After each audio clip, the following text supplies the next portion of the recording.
Salut à tous, c'est Tessagakam. Je vais vous présenter Dofus. C'est un jeu de rôle en multijoueur fait par la société Ankama Games. Donc ce jeu est partiellement gratuit, c'est-à-dire que vous avez des zones gratuites où vous pouvez jouer sans payer, ou des zones où vous devez payer pour monter plus vite de niveau. Donc pour commencer, vous téléchargez Dofus sur le site Dofus. Puis quand vous l'avez installé, vous faites choix du serveur. Vous pouvez choisir soit un serveur recommandé ou choisir son serveur. Donc vous faites choisir votre serveur, vous en avez différents. Donc élevé, recommandé. Moi je vous conseille le serveur Gultar. J'ai un SRAM dessus niveau 145. Je l'ai fait avec Badist 15. Donc vous choisissez votre serveur. Dès que c'est fait, vous faites valider.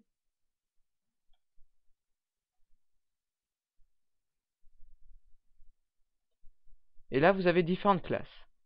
Donc vous pouvez avoir le bouclier FK. Donc dans les deux sexes.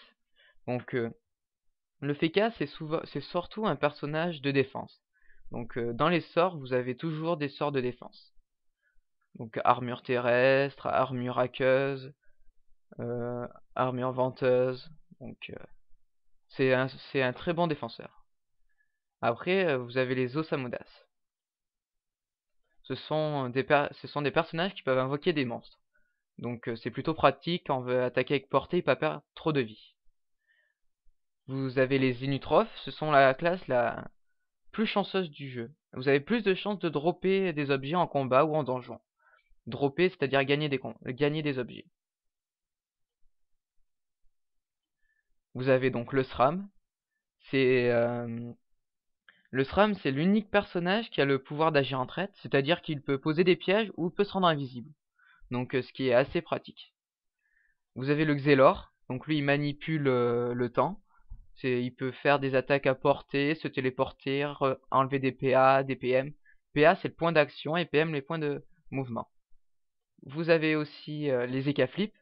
Ce sont des personnages chanceux, c'est-à-dire que vous pouvez faire environ du moins 800 ou du moins 30, ça dépend si vous avez de la chance. Vous avez les Zeniripsa. Ce sont des personnages qui ont le pouvoir de soigner. Ils peuvent vous rajouter des points de vie, des PA ou des PM. Les Yop, ce sont la classe qui attaque au corps à corps. Je vais pas dire que c'est l'une des plus puissantes, mais ça se pourrait. Vous avez l'Ekra aussi, qui attaque à emporter. Les Sadida, qui sont une classe assez difficile à jouer, parce qu'il faut savoir bien jouer avec. Donc les Sacrieurs, eux, ils ont plus de vie que la majorité des personnages.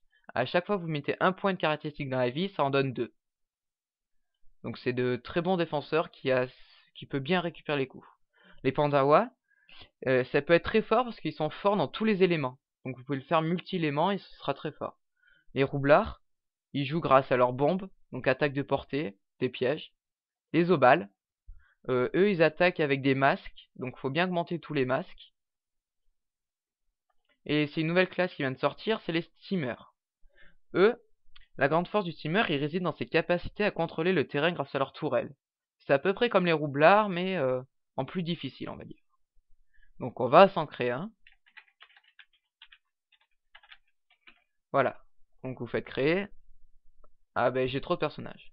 Donc vous créez votre personnage, après vous pouvez choisir 2 modes, et vous choisissez votre mode. Et après vous pouvez gagner des objets en fonction du mode. Donc j'espère que ma vidéo d'explication vous a plu, et bon je vous dis à une prochaine vidéo. Au revoir.